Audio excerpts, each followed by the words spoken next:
Bienvenue dans l'émission Ondes Positives, une initiative éducative novatrice et inédite qui vise à renforcer les compétences analytiques et oratoires de la relève francophone en milieu minoritaire, tout en luttant contre l'insécurité linguistique. Chaque mardi à 9h et en rediffusion les samedis à 10h, plongez dans nos débats, ateliers, jeux ou émissions thématiques avec la participation de jeunes francophones du secondaire et du post-secondaire et la collaboration de professionnels du monde de l'éducation. Ondes Positives, un projet rendu possible grâce au Fonds canadien de la radio communautaire. Bonjour à toutes, bonjour à tous et bienvenue dans ce nouvel épisode de l'émission Ondes Positives sur les ondes de Choc FM 105.1. Et c'est moi, comme d'habitude, Nathalie Salmeron, pour vous servir pour cette nouvelle émission. Aujourd'hui, c'est une émission un peu spéciale. On va s'amuser et on va s'amuser avec un sujet que j'adore forcément, la cuisine et plus particulièrement la gastronomie et les traditions culinaires de l'Ontario, du Canada et de la francophonie un petit peu plus en général. Et avec moi aujourd'hui, j'ai la chance d'avoir Amy et Émilie. Comment ça va les filles? Bien, et toi? Ouais, ça va, super, je suis contente. En plus, on s'est mis d'accord, on va dire un petit peu les secrets de l'émission pour une fois.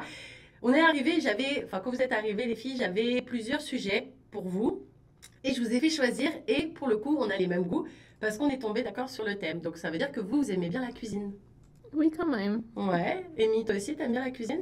Oui, mais je ne peux cuisiner plus bien. Ok, bah c'est pas grave de pas savoir trop cuisiner tant que t'aimes manger, ça me va. Moi, j'aime bien cuisiner et en plus, j'avoue, je vais raconter ma vie un petit peu. J'ai acheté, parce que il y a des soldes tout le temps et tout ça, et j'ai acheté un air fryer. Voilà, vous pouvez vous moquer, vous pouvez rire de moi, allez-y.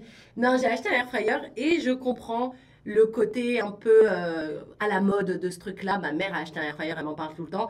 Et du coup, je me suis dit, allez, moi aussi, je vais m'acheter un air fryer. Eh bien, c'est un game changer, comme on dit en bon français. Ça a changé ma vie, clairement, depuis le week-end dernier, je cuisine qu'avec ça. Et je vous montrerai un petit truc que j'ai cuisiné, mais j'aurais dû en ramener pour tout le monde. J'ai un peu fait ma crevarde, j'ai ramené un muffin que j'ai fait, mais j'ai ramené que pour moi. Bref, en tout cas, on se rappelle que cette émission, elle est rendue possible grâce au Fonds canadien de la radio communautaire. Donc, dans ce quiz, on va avoir une vingtaine de questions à peu près. Alors, à chaque fois, je vais vous poser une question. Il y aura 4 réponses possibles. La première qui a une idée, lève la main. Et si vous n'avez pas d'idée du tout, je vous donnerai un petit indice. Mais normalement, c'est assez facile. Ok. Avant qu'on démarre, j'aimerais bien savoir un petit peu c'est quoi vos goûts en matière de cuisine. Est-ce que vous êtes plus sucré? Est-ce que vous êtes plus salé? Bref, c'est quoi un peu votre plat préféré? Émilie, c'est quoi ton truc à toi? Moi, je dirais, ça dépend, vraiment plus sucré ou salé, ça dépend des jours. Ces Ok. temps-ci, j'aime beaucoup plus les pâtes avec les tomates séchées. Oh là Aucune là. idée pourquoi, puis des fois, j'ajoute des crevettes, quoi que ce soit. J'étais végétarienne par le passé, donc j'utilise pas de viande maintenant dans mes repas. Tu n'utilises pas de viande du tout, même maintenant? Non, Et t'es toujours végétarienne ou un petit peu moins? plus pescatarienne maintenant, donc j'ai ajouté le poisson. Donc, un petit pas en avant. Ouais, non, mais c'est cool. Et puis, du coup, aussi, ça change un peu la façon d'aborder la cuisine parce que quand on retire tout ce qui est protéines animales, il y a forcément un peu de changement. Bon, t'es pas végane, donc c'est pas non plus un changement cataclysmique parce que quand on enlève le beurre, le lait, les trucs, les chouettes, il reste plus grand-chose.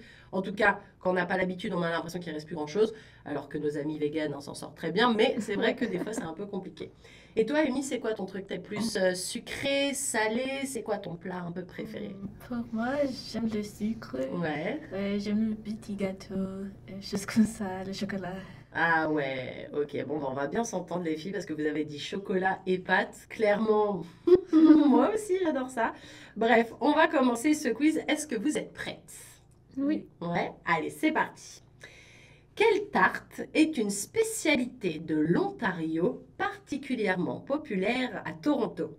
Petit A, la tarte au sucre. Petit B, la tarte au pacane, ou noix de pécan, on peut dire pécan. Ou alors la tarte au beurre ou la tarte aux pommes. Ah. Je vous donne un indice Oui. peut-être, avec mon ventre qui gargouille. Là, en plus, on parle à nourriture. Mon ventre, il va chanter pendant toute l'émission. C'est super. Bah déjà, c'est une tarte. Gros indice. Gros indice. C'est... Allez, je vous donne un gros indice. C'est pas quelque chose qu'on peut manger sans la tarte dans ce cas-là. Donc, je rappelle, sucre, pacane, donc noix de pécan, beurre ou pomme. Tarte au beurre. Ouais, c'est la tarte au beurre, ouais. Parce que le beurre, on va pas s'amuser à le manger comme ça à la petite cuillère. Le sucre non plus, mais on peut plus facilement manger un petit peu de sucre comme ça que manger du beurre tout seul. Donc oui, effectivement, la tarte au beurre, c'est une spécialité de l'Ontario. Ouais, moi non plus, je savais pas forcément. Étrange. Ouais, Très plutôt étrange. Ouais. J'en ai pensé. Bah, j'aurais plutôt dit la tarte aux noix de pécan, mais je pense que c'est juste parce que moi j'adore ça. La tarte aux pommes, non? Parce que c'est la fin de la saison aussi, après septembre. Ouais, mais je pense que c'est plus une tarte de saison qu'une tarte emblématique de l'Ontario en fait. Oui, mais une tarte au beurre, c'est très étrange comme Ouais. tarte emblématique. Ouais, non, je suis d'accord avec toi. Écoute, Il va falloir essayer. exactement, va falloir essayer, les fêtes de fin d'année arrivent, on peut se permettre un peu plus de trucs un peu fat et tout l'hiver, donc tarte au beurre. Allez, c'est parti. Deuxième question. Ha, ha, ha. Quelle est la principale région productrice de vin en Ontario? C'est un peu plus facile. Petit A, Niagara. Petit B, Prince Edward County. Petit C, le Muskoka. Ou petit D, Thunder Bay. Niagara. Ouais. Ah, je vais prendre les points parce qu'attends, sinon on Ah. ne sait pas qui va gagner. Attends, je note. Hop, comme ça on fait bien des bruits de feuilles. Parfait. Hop, je vais faire un petit tableau. Je vais mettre Émilie, Amy. Donc, hop, ça fait 2 points pour Émilie. Amy, il faut se dépêcher d'avoir les points, sinon tu perds. Ah oui, je vous ai pas dit, il y a un gage pour le perdant. Ah non. Donc oui, exactement, c'est bien la région de Niagara productrice. Est-ce que vous avez déjà eu l'occasion d'aller un petit peu à Niagara ou pas du tout? Non, même pas pour aller voir les chutes? Ah oui, ça oui, mais je veux dire pas les vignobles. Ouais, ok, ouais, bah, moi aussi, j'ai fait les deux. Et pour le coup, le petit village, donc ça s'appelle Niagara on the Lake et pas Niagara Falls qui est pour les chutes, et bien c'est plutôt mignon, c'est un petit village, clairement, c'est un petit peu retiré comparé à la grosse ville de Niagara où clairement c'est la fête, il y a des bonhommes Frankenstein avec un gros sandwich comme ça, bref, vous voyez un petit peu de quoi je parle. Clairement pour moi Niagara Falls c'est un peu comme une ville un peu... Une ville un peu fête foraine parce que mis à part les chutes, il n'y a pas grand chose à faire. Du coup, ils ont tiré tout un truc plutôt marketing autour de ça et donc du coup, bah, il y a des trucs pour jouer, il y a des trucs pour manger, il y a des hôtels, il y a des maisons hantées. Waouh, il y a des grosses maisons hantées d'ailleurs si jamais vous avez la chance d'aller à Niagara, un de ces quatre. Allez faire les maisons hantées. Je parle de ça parce que j'ai retrouvé une vidéo dans mon téléphone il n'y a pas longtemps et j'en ai fait une de maisons hantées et vous choisissez en fait le niveau de peur. Donc il y a normal pour les enfants, on va dire, ça fait pas très peur. Niveau médium pour les adultes, ça fait un petit peu peur. Et le niveau, waouh, ça fait vraiment peur, t'as l'impression d'être dans un film d'horreur. Avec mes copines, on a cru qu'on était suffisamment balèzes et costauds pour faire le niveau qui fait peur. Dans la vidéo, on voit qu'on n'a pas du tout assumé ce choix. Mais du coup, Niagara-on-the-Lake, c'est vraiment un truc plus... Voilà, plus village, des petits restaurants, des petites boutiques, un peu plus, des petites boutiques de Noël, des petites boutiques de savon et forcément des boutiques aussi de vin. On peut goûter du ice wine, donc le vin un petit peu spécial ici, le vin hyper sucré. Et puis on peut goûter aussi un petit peu tout ce qu'il y a des vignobles des alentours. Donc c'était la bonne réponse, c'était bien Niagara. Passons à la question numéro 3. Quel plat traditionnel ontarien consiste en une petite pâte frite et sucrée, souvent garnie de cannelle? Est-ce que c'est A, la queue de castor? Est-ce que c'est B, Nanaimo bar? Elle est facile, celle-là, on se dit bon, celle-là, le nom d'un bar. Petit C, le pudding du chômeur? Ou alors, la réponse D, la tire d'érable? Le queue de castor. Ouais, c'est ça, la queue de castor. Est-ce que vous avez déjà goûté? Parce que ça, c'est particulier, mais c'est super bon. C'est bon, oui, c'est vraiment, vraiment sucré. En anglais, on dit beaver tail. Mhm. Et il y a même des petits shops, des petits endroits où c'est leur spécialité. Je pense notamment à cette petite maison rouge qu'il y a vers le lac, vers Mhm. Harbourfront. Et je crois que ça s'appelle Beaver Tail quelque chose. Oui, je me Je m'en souviens plus du nom. Ouais, c'est une chaîne en fait. Et il y en a plusieurs un peu partout. Et c'est un peu, je trouve que ça ressemble un petit peu aux churros. Mhm. Dans le côté pâte frite et cannelle et sucre. Mais c'est vrai que ça a un peu rien à voir, mais ça me fait penser un peu à ça. Moi, de toute façon, dès qu'il y a un peu de pâte frite, un peu comme ça, je remets toujours à quelque chose que je connais. Et du coup, les churros. Mais ouais, c'est super bon. Bon, pareil, hein, on compte pas les calories. Quand on mange une petite queue de castor, on pense à l'instant présent, on pense à se faire plaisir. Mais c'est vrai que c'est super bon. Il n'y en a pas forcément partout, je pense. Vraiment dans des endroits un peu spéciaux et dans des endroits hyper touristiques parce que pareil, c'est un truc un peu traditionnel. Et mis 0 point, il va falloir mettre la seconde, hein, parce que sinon, plus de chocolat. Allez, question numéro 4. Quel fruit est particulièrement cultivé dans la région de Niagara? Est-ce que c'est la pomme? Est-ce que c'est le raisin? Est-ce que c'est la pêche? Ou est-ce que c'est la fraise? Je crois qu'Emilie, elle a la réponse, mais qu'elle veut te laisser répondre. Elle est très mignonne. Moi, je parle pas. Je pense peut-être la pêche. Non, c'est pas les pêches. Émilie, est-ce que tu as une réponse du coup? Raisin? Le raisin, ouais, c'est ça. Forcément, puisqu'on le disait juste avant, Niagara, c'est vraiment une ville, enfin une région en tout cas productrice de vin. Il y a beaucoup de vignobles, donc forcément, il y a pas mal de raisins aussi dans cette région. Les pommes, il y en a aussi pas mal en Ontario, mais c'est plus... alors, de quel côté, je sais pas, parce que moi, en général, je suis passagère dans les voitures. Mais à un moment donné, quand on prend la route ici, il y a une grosse pomme énorme sur le chemin. Alors, dans quelle direction? Seuls les conducteurs le savent. Mais il y a une grosse pomme, et à la saison des pommes, justement, au niveau de la fin de l'été, le mois de septembre, la période de harvest, comme on dit, la période où on récupère un petit peu, c'est les récoltes. Harvest, ça veut dire ça en anglais. Et du coup, on peut aller chercher des pommes, on peut faire du cidre, on peut faire des tartes aux pommes, des compotes, des tout petits quanti. Mais voilà, à Niagara, en tout cas, c'est le raisin qui est prioritaire. Question numéro 5. Quel marché de Toronto est célèbre pour ses produits frais et ses spécialités locales? Est-ce que c'est le marché de Saint-Laurence? Est-ce que c'est le Kensington Market? Est-ce que c'est le Byward Market? Ou est-ce que c'est le Covent Garden Market? Saint-Laurence Market, Kensington Market, Byward Market ou Covent Garden Market? Un marché super connu à Toronto. Saint Lawrence. Yes, c'est ça, ouais, Saint-Laurence Market, effectivement. Est-ce que vous y êtes vous y êtes promené? Est-ce que vous avez déjà eu l'occasion d'y aller un petit peu? Oui. Ouais, qu'est-ce que tu as acheté? Des Nanaimo Bar. Des Nanaimo Oui, Bar? il y a un petit marché au 2e étage, puis ils sont excellents. Mais c'est quoi Nanaimo Bar alors? C'est vraiment un C'est truc- comme je sais pas comment l'expliquer. Il y a du chocolat, il y a une sorte de crème, puis c'est comme un petit. J'appelle ça un biscuit. C'est pas du tout un biscuit. Je sais pas comment l'expliquer, mais c'est plus croustillant. Ok, ah ouais, donc ça existe pour de vrai le Oui. Nanaimo Bar. Ok, C'est pour moi, vraiment populaire. Ok, je suis passée à côté. Je suis grave passée à côté, je vois absolument pas ce que c'est. Ok, je regarderai après parce que t'as dit chocolat croustillant, du coup t'as un peu... Et là, il y a mon ventre qui a fait un petit...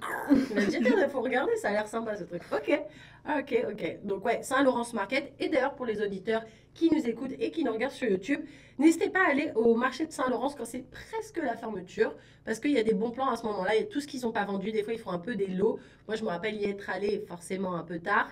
Et ils faisaient plein de pains, parce que sinon vous allez les jeter ou les pains allaient devenir trop secs. Et je crois que j'avais récupéré genre une dizaine de pains pour la moitié du prix d'habitude. Donc voilà, des fois en fin de marché, bon, clairement il y a moins de choix. Si vous voulez votre petite viande, vos petits légumes, bien les choisir, il faut y aller tôt. Ça ouvre très tôt d'ailleurs. Mais si jamais vous voulez un petit peu être sur le budget, eh ben n'hésitez pas à y aller vers la fermeture. Voilà, c'est le bon plan du quiz. Ok, question suivante. Quelle ville ontarienne est connue pour son festival du sirop d'érable à chaque printemps? Et là, se disait, il y a un festival du truc d'érable. J'ai vu vos regards en mode, mais qu'est-ce qu'elle raconte? Ok, eh bien, ça va être la devinette. Alors, est-ce que c'est la ville d'Elmira? Est-ce que c'est la ville d'Ottawa, la capitale? Est-ce que c'est à London, Ontario? Ou est-ce que c'est à Hamilton, cette ville ontarienne qui est connue pour son festival du sirop d'érable à chaque printemps? Je pense que personne ne sait, donc faites la devinette. Elmira, Ottawa, London ou Hamilton? Allez, Amy, donne-nous une réponse. Ottawa? Non, c'est pas Ottawa. J'aurais dit Ottawa aussi. Ah ouais, et ben voilà, pas de point pour cette réponse. Voilà, on va faire un truc comme ça. Pas de point. C'est la ville d'Elmira.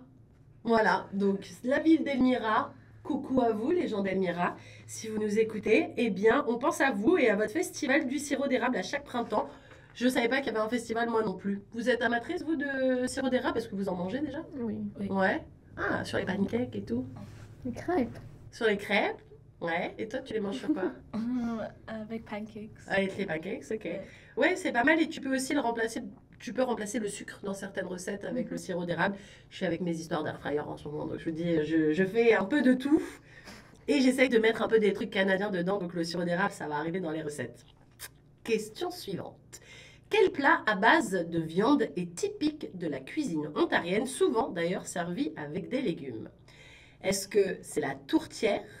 Est-ce que c'est le pâté chinois? Est-ce que c'est le poulet à la king? Ou est-ce que c'est le rôti de bœuf? Un plat à base de viande typique de la cuisine ontarienne. Tourtière, pâté chinois, poulet à la king ou rôti de bœuf? Ah, je vois dans C'est vos pas la bonne regards. question pour moi. Oui, c'est vrai que toi en plus tu manges pas de viande, donc c'est pas le top. Amy, est-ce que tu as une idée? Je peux essayer, je prends option 3. Donc le poulet à la king? Ouais, peut-être. Ouais, et ben c'est pas ça. Le Émilie? petit bœuf. Et ben ouais, c'est le Ouais. rôti de bœuf. Un plat à base de viande typique de la cuisine ontarienne. Bon après, j'avoue que c'est un peu large le rôti de bœuf parce qu'on en a dans un peu toutes les cuisines du monde. Je pense que le rôti, en tout cas dans les pays où on mange du bœuf, c'est vrai que le rôti de bœuf c'est un truc qui revient assez souvent. Et du coup, c'est également apparemment de ce quiz, eh bien une viande typique et ontarienne. On passe à la question 8. Quel est le fromage qui est produit en grande quantité dans le comté de Prince-Édouard? Alors là, on touche la corde sensible, le fromage. Oh. Ah, le fromage. Alors, est-ce que c'est le cheddar? Est-ce que c'est le brie? Est-ce que c'est le gouda? Ou est-ce que c'est la feta? Ah, quel est le fromage qui est produit en grande quantité dans le comté du Prince-Édouard? Cheddar, brie, gouda, feta. Mystère. Mystère et boule de chewing-gum. Amy, est-ce que tu as une idée? Peut-être l'option 2. Le brie, Ouais. ok. Et toi, Amy, tu dis quoi? Gouda. Eh ben non, bah c'est la chute. Non, c'est pas ça. C'était le cheddar. Ouais, le brie. Ah, le brie de Meaux. Ça, c'est vraiment un truc de la France. J'adore ça. Mais non, c'était pas ça. Le gouda, c'est plus Hollande dans ma tête, tu vois, si je devais le placer. Et la feta, c'est grec. Donc, j'aurais dit le cheddar parce que pour moi, c'était un fromage plus Nord-Amérique. Mais effectivement, ouais, dans le comté de Prince-Édouard, ça fait du cheddar. Donc, la personne a la bonne réponse. Ok. Question suivante. Ça, c'est une question un peu rigolote. Enfin, moi, je trouve que c'est rigolo à chaque fois parce que je l'ai fait. Quel dessert emblématique est souvent servi avec du sirop d'érable dans les cabanes à sucre? Est-ce que c'est la tarte au sucre? Est-ce que c'est le pudding chômeur? Est-ce que c'est des crêpes? Ou est-ce que c'est du tir sur la neige? Ah. Amy, elle a une tête, elle se dit, mais qu'est-ce qu'elle parle? De quoi elle me parle? Est-ce que ça vous dit quelque chose? Déjà, est-ce que vous avez déjà été dans des cabanes à sucre? Oui, mais pas ici. Bon, mais c'est pas grave, c'est pareil partout. Non, Ah ouais? je pense pas, non. Bah, en tout cas, Je moi. pense que si vous avez le gros jambon épais avec les bénolars. Ah ouais, non, non, là, il n'y a Non. pas de benolard, on est sur du sucré, Ah là. non, je sais, mais c'est pour ça que je me questionne. Jusqu'à Québec, les expériences sont très différentes d'ici. Donc ça peut, j'ai comme une ou deux idées, mais je suis pas sûre. Ouais, Moi, je vais aller non. avec le pudding chômeur. Pudding chômeur, ok. Et toi, Amy? Je pense le même. Le même, eh bien, c'est pas bon. C'est le tir sur la neige. Alors, tu m'arrêtes si j'ai pas bon, mais pour moi, le tir, je l'ai fait une fois. Bon, je l'ai fait il y a 100 ans, mais je l'ai fait une fois. Donc, ils prennent un bout de neige, comme posé sur un genre de banc, là, enfin en hauteur, quoi. Ils posent, il y a de la neige. Et après, ils mettent du sirop d'érable.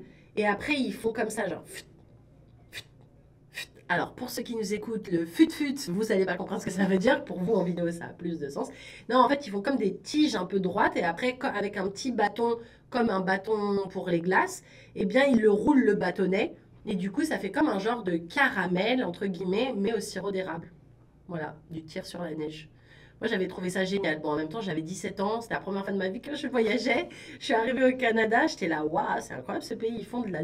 Même l'été, ils utilisent la neige pour cuisiner. Bref, j'étais dans ma folie de, waouh, c'est quoi ce truc? Mais ça existe. Et du coup, ça s'appelle du tir sur la neige. Et voilà, c'est emblématique et c'est servi avec le fameux sirop d'érable canadien. Ok, on fait un petit résultat des points vite fait. Bon, Amy, 0-0, la tête à Toto, super. Et Émilie, 1, 2, 3, 4, 5, 6. 6, c'est pas mal. On passe à la question suivante. Question numéro 10. Donc, on arrive quasiment à la moitié de ce quiz. quel plat canadien est composé... Ah, ça c'est facile. Hein. Quel plat canadien est composé de frites, de fromage en grains et de sauce brune? Est-ce que c'est le pâté chinois? Est-ce que c'est la poutine? Est-ce que c'est la tourtière?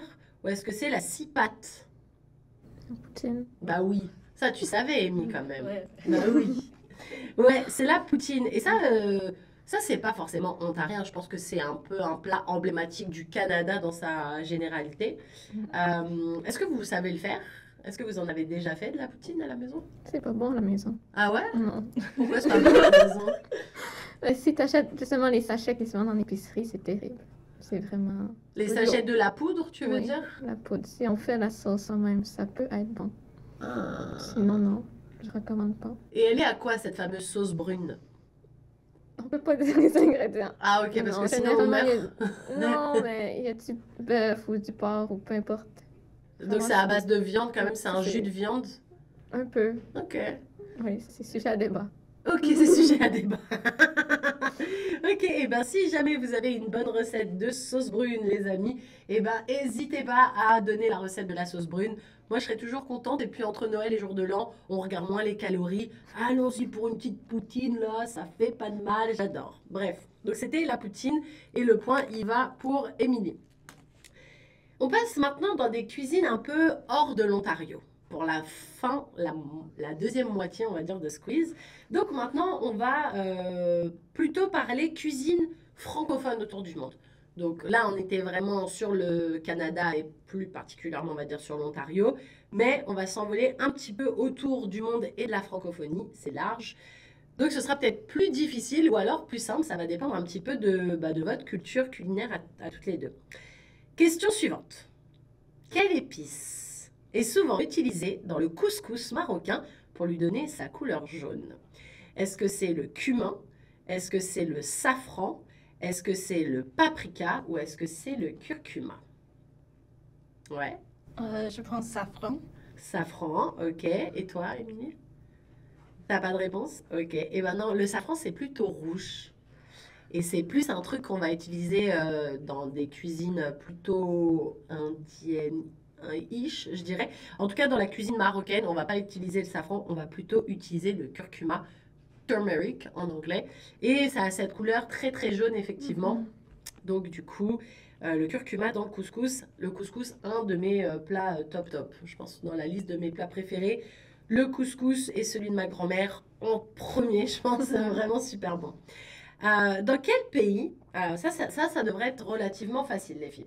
Dans quel pays trouve-t-on le plat traditionnel appelé accra de morue?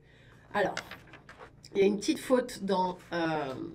on dira rien Guillaume, je sais que c'est toi qui as préparé ce quiz, je ne dirai pas... Je ne te jetterai pas la pierre, mais il y a une petite faute, donc je vais la corriger en le disant. Donc, dans quel pays trouve-t-on le plat traditionnel accra de morue? Est-ce que c'est en France, le pays, mais plus particulièrement en Guadeloupe? Est-ce que c'est au Canada? Est-ce que c'est en Belgique ou est-ce que c'est au Vietnam? Accra de morue. Quand je dis accra de morue, vous pensez quoi? Est-ce que vous voyez ce que c'est déjà des accras de morue? Ah ben voilà. Elle me regardait avec des yeux en bille comme ça, j'étais là, bah, ça va. Ok, les accras de morue, c'est comme des petits beignets. Et à l'intérieur, c'est de la morue, donc c'est du poisson. Donc toi, ça veut dire que tu peux en manger, tu vois. Et c'est comme des petites boules de churros.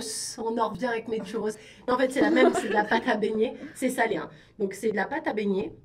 Et en fait, à l'intérieur de la pâte à beignet, ils mélangent de la morue en petites miettes avec des épices, des herbes et tout ça. Ils en font des petites boules comme ça. Et après, on les met à la friteuse ou au air fryer.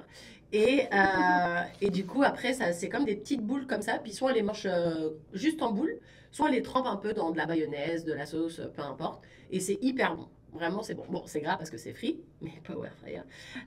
Je vais arrêter avec le air fryer, promis. Mais du coup, voilà, c'est des petites boules de morue. Et c'est hyper populaire. Donc on dit Canada, Belgique, Vietnam ou France, mais plus particulièrement dans les Antilles et la Guadeloupe, la Martinique, ça marche aussi. Je dirais France. Ouais, c'est ça. Ouais, c'est ça. C'est particulièrement dans les Antilles, les accras de morue. On peut aussi en trouver dans d'autres endroits hein, dans le monde. Je pense que dans toutes les îles, un petit peu, ça peut être relativement populaire. Au Portugal aussi, grand pays amateur de morue, c'est quelque chose d'aussi populaire.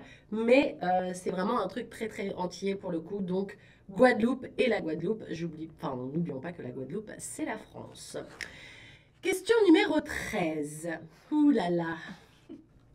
On va parler de fromage. J'adore ce quiz. On a fait une bonne décision. On a pris une bonne décision en choisissant celui-là aujourd'hui.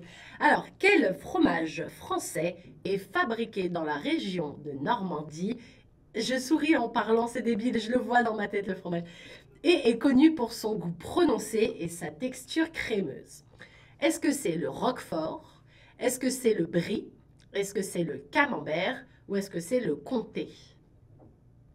Donc, fromage français fabriqué en Normandie, connu pour son goût prononcé et sa texture crémeuse. J'insiste sur le crémeuse. Non, parce que du coup, si vous vous imaginez c'est quoi une texture crémeuse, c'est peut-être plus facile pour vous d'éliminer certains trucs. Donc, roquefort, brie, camembert ou comté. Vous êtes des amatrices de fromage un peu ou pas? Non, elle a dit non. Les deux, elles ont dit non. Oh, waouh, waouh, waouh. Je pense qu'à moi toute seule, je mange la quantité de fromage pour vous deux pour l'année, c'est sûr. J'ai une addiction au fromage, mais c'est fou. Genre, hein, rien que d'y penser et de dire ça, vous voyez, je souris en me posant la question. Oh, c'est grave, non, c'est grave. Bon, alors du coup, roquefort, brie, camembert ou comté, les filles? On va le faire par... Ok, je vais vous aider. On va le faire par élimination. Ouais. Est-ce que le comté, est-ce que vous voyez ce que c'est du comté? Non. Ouais. Je pense. Ouais. Est-ce que c'est crémeux le comté? Non, le comté c'est un fromage à pâte dure, donc déjà on l'élimine.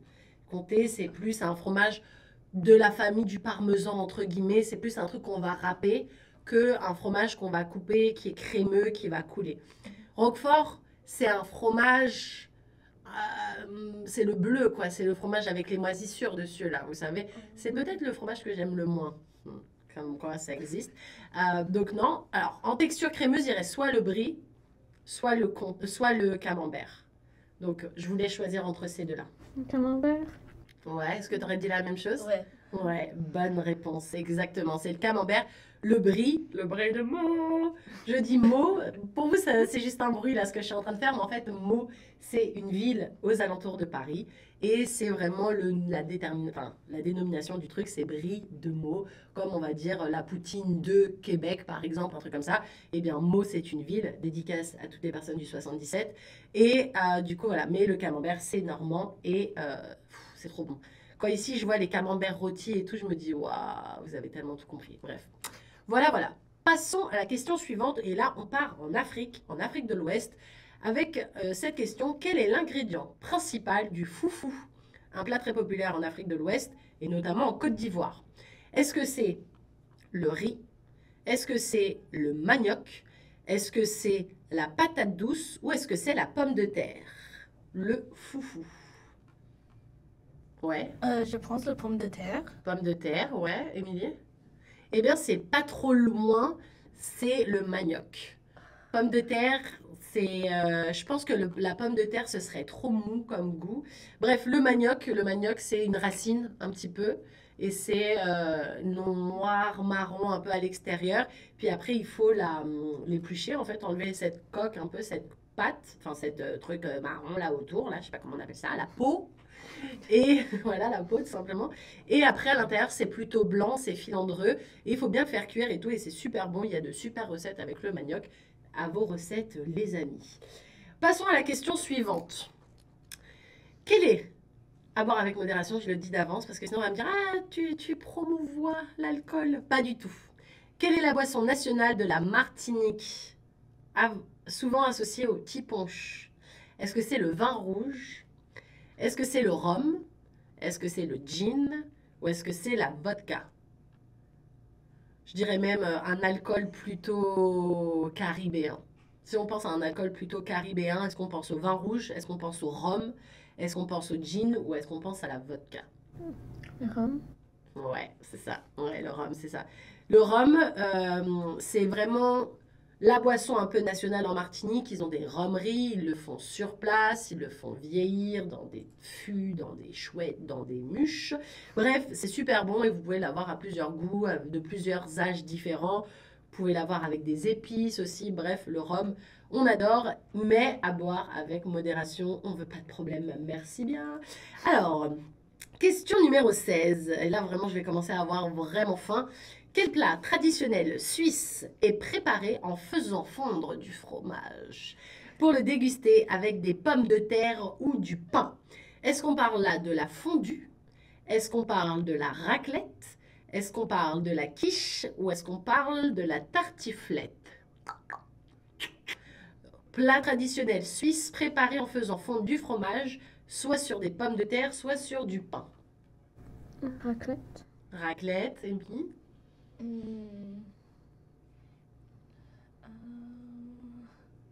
Je ne sais pas.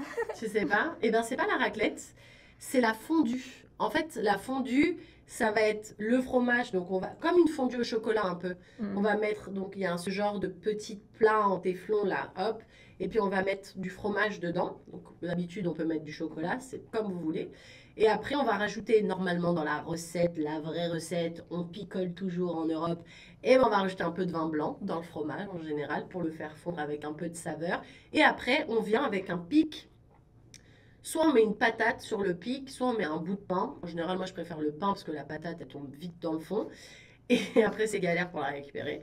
Mais bref, on met son pain, hop, on trempe dans le fromage et on le mange comme ça. Et puis après, dans son assiette, on peut se mettre d'autres trucs. La raclette, c'est plutôt, on a la machine et puis on met son petit bout de fromage dans le petit plateau. Et après, le fromage, on le fait fondre sur des pommes de terre. Bon, ça revient un peu tout le temps à la même chose. La quiche, c'est plutôt une tarte avec des œufs et on met un peu ce qu'on veut dedans. Et la tartiflette, c'est, on sent mon amour pour le fromage, hein, je les connais beaucoup trop ces plats. La tartiflette, c'est un mélange de pommes de terre et de lardons de porc, mais on peut mettre des lardons de dinde aussi. Et on va prendre un reblochon, donc le reblochon c'est un fromage, et on va le couper en deux et on va mettre une moitié sur une partie du gratin et une autre partie dessus, et du coup ça grille avec le fromage qui fond, enfin bref. Un autre plat pour avoir le summer body, comme on dit. Ouais, voilà, si tu manges ça, t'es sûr d'en avoir pour plusieurs jours, c'est bien... c'est un truc qui tient au corps, comme on dit. Donc voilà. Du coup, on passe à la question numéro 17. Donc, on arrive déjà un petit peu en fin de quiz, parce qu'il y a 20 questions. Amy, on n'hésite pas à y aller, on n'hésite pas à donner la bonne réponse. Hein. Alors, ah bah, on l'a déjà faite cette question. Bah dis donc, bah alors. Bon, ben voilà. Bon, bah, on va la refaire, tant pis, parce qu'il y a d'autres réponses. Merci à la personne qui a fait ce quiz. Alors, quelle spécialité québécoise est composée de frites, de fromage en grains et de sauce brune? Donc, on va voir si vous avez suivi. Est-ce que c'est le ragoût de boulettes? J'aime bien le mot. Est-ce que c'est la tourtière? Est-ce que c'est le pâté chinois? Ou est-ce que c'est la poutine? La poutine. Ouais. Bon, bah, il aura fallu quand même une question qu'on a fait 2 fois pour qu'il y ait une bonne réponse. Mais Amy, tu marques ton premier point et ça, c'est essentiel. Super. On va pas se refaire la recette de la poutine avec la poudre qu'il faut pas acheter et des ingrédients qu'on sait pas ce qu'il y a dedans. On a compris, la poutine, c'est meilleur qu'on va l'acheter dans le restaurant, en fait, c'est ça? Oui. Ok, ça roule. Question 18. Ah, ça, c'est cool. La soupe pho. Est-ce que vous connaissez la soupe pho? Ça vient du Vietnam, c'est un plat emblématique dans ce pays. Alors, est-ce que vous savez ce qu'il y a dans la fameuse soupe pho? Petit A, du bouillon, du riz et du poulet. Petit B, du bouillon, des nouilles de riz et des herbes aromatiques. Petit C, du riz, du poulet et du curry. Ou alors, dernière réponse, la réponse D, des vermicelles, du porc et du lait de coco. Vous êtes très concentrés. B. B, donc bouillon, nouilles de riz et herbes aromatiques. Ok. Et Amy, qu'est-ce que tu dirais? B aussi. B aussi. Eh bien, vous avez réponse bonne. Waouh. Vous avez la bonne réponse toutes les deux. Effectivement, donc c'est un bouillon avec des nouilles de riz. La différence avec les nouilles de blé complet, bah, c'est que c'est à base de riz et que ça devient un petit peu transparent dans la soupe. Et des herbes aromatiques. Et c'est super bon. Et je vous conseille d'aller dans le quartier chinois ici à Toronto, à Chinatown. Et ils en font des super. Il y a même des restaurants qui sont ouverts très très tard le soir. Et pendant l'hiver, quand il est tard, une bonne petite soupe. Vous m'en direz des nouvelles. Bref, la soupe pho, c'est super bon. Et donc, du coup, ouais, nouilles, bouillon et herbes aromatiques. On passe à l'avant-dernière question. Oh là là là là. Et là, on parle de dessert français. Et là, il y a mon ventre qui est en train de partir dans tous les sens. Ok, quel dessert français est à base de pâte à choux, de crème pâtissière et recouvert de caramel? Oh là là. Ok, est-ce que c'est le millefeuille? Est-ce que c'est l'éclair? Est-ce que c'est le Saint-Honoré? Ou est-ce que c'est le Paris-Brest? Ah oui, c'est sûr que là, si vous ne connaissez pas la pâtisserie française, vous êtes perdu. Est-ce que vous voyez à peu près ce que c'est déjà un millefeuille? Oui. Ouais, Amy un peu moins, ok. Un éclair, ouais. Saint-Honoré, vous voyez un peu? Non. Et Paris-Brest non plus? C'est soit C ou D. Ouais, c'est pas mal, bonne Je sais déduction. pas. On est déjà dans la pâte à choux, c'est pas mal. Millefeuille, on va l'enlever tout de suite. Le millefeuille, c'est un gâteau avec de la crème. Et on l'appelle millefeuille parce qu'on a l'impression qu'il y a 1000 feuilles qui sont superposées. En fait, ça va être de la pâte feuilletée avec de la crème pâtissière, avec de la crème feuilletée, de la pâte pâtissière. Et en fait, ça remonte comme ça. C'est assez épais. En général, c'est super bon si la crème est bonne et que le feuilletage est plutôt croustillant et tout, c'est assez bon. L'éclair, bah, c'est la base de la pâte à choux. Clairement, c'est juste un petit éclair, c'est long comme ça en pâte à choux. Et du coup, effectivement, la réponse, c'est soit le Saint-Honoré, soit le Paris-Brest. Toi, tu dirais quoi? Saint-Honoré ou Paris-Brest, Amy? Je pense le C. Le C, le Saint-Honoré. Ouais. Ok. Et toi? Je vais dire D. Et toi, tu vas dire D. Et bien, c'est Amy qui a la bonne réponse. Wouhou. Alors, le Paris-Brest, et là, c'est la petite minute d'histoire, les amis. Le Paris-Brest, en fait, ça a été créé par un pâtissier il y avait une course en vélo et en fait, ils ont relié Paris et la ville de Brest. Et en fait, ce gâteau, c'est pareil, c'est de la pâte à choux. Donc, il peut avoir la forme qu'on veut. On peut le faire en long, comme un éclair, mais souvent, il va être en cercle et c'est à base de crème pralinée. Donc, tu as la pâte à choux et la crème de praliné un petit peu saveur noisette. Donc, la pâte à choux qui a été ronde comme ça, on l'a coupée en deux. Donc, la première base, on a mis la crème et on repose le chapeau de la pâte à choux par-dessus. Et en général, on met un peu de sucre glace au-dessus. Le Saint-Honoré, du coup, c'est des petits choux. Donc, comme un éclair, mais au lieu que ce soit rond, ça va être en boule. Et puis, dedans, on va mettre de la crème pâtissière. Donc, dans le chou, comme ça, quand on crotte dedans, il y a plein de crème super bon. Et on met du caramel par-dessus. Et en général, ça va être... donc, il y a une pâte... On va mettre une base un peu en cercle comme ça et on va mettre un chou en haut, un chou là. Donc en triangle, on va mettre 3 choux. Ou on peut en mettre un petit peu partout. Puis après, au milieu, on va mettre de la crème chantilly. Voilà, très bon mais très calorique. J'ai travaillé dans une boulangerie pour payer mes études de journalisme. Je connais tout. Mais pour les faire, la pâte à choux, c'est super simple. Par contre, la crème pâtissière et tout ça, c'est un peu plus compliqué. Le caramel, c'est assez simple. Mais faire un Saint-Honoré, ça a l'air très compliqué comme ça, mais c'est relativement facile. Donc, si jamais vous avez envie de faire une petite recette, le Saint-Honoré, c'est pas mal. Alors, on va passer maintenant à la dernière question de ce quiz culinaire et gastronomique, les filles. Réponse, non, question d'abord. Je suis fatiguée, moi. Alors, dernière et 20e question. Quelle spécialité de Madagascar est souvent préparée avec du riz, du poisson ou de la viande dans du lait de coco? Alors, chers amis malgaches, je suis vraiment désolée, ma prononciation est horrible, je préfère le dire. Donc, réponse A, le mofogazi. Ouais, c'est que des noms comme ça, je suis désolée, je ne saurais pas mieux faire. Réponse B, c'est le romazava. La réponse C, le lasopi. Ou alors, la réponse D, le ravitoto. Donc, je répète parce que c'est pas simple. Mofogazi, romazava, lasopi ou ravitoto. Un plat malgache, donc de Madagascar, préparé avec du riz et du poisson ou de la viande, le tout dans du lait de coco. J'avoue, celle-là, elle n'est pas simple, mais on n'allait pas finir sur une question facile. Allez, donnez une réponse au hasard, hein. Tant pis. A. Donc, le mofogazi pour toi, ok. Et toi, Amy, tu dirais quoi? L'option C. C'est le lasopi. Ouais. Ok, et ben non, c'était la réponse B, le romazava. Voilà. Et bien voilà.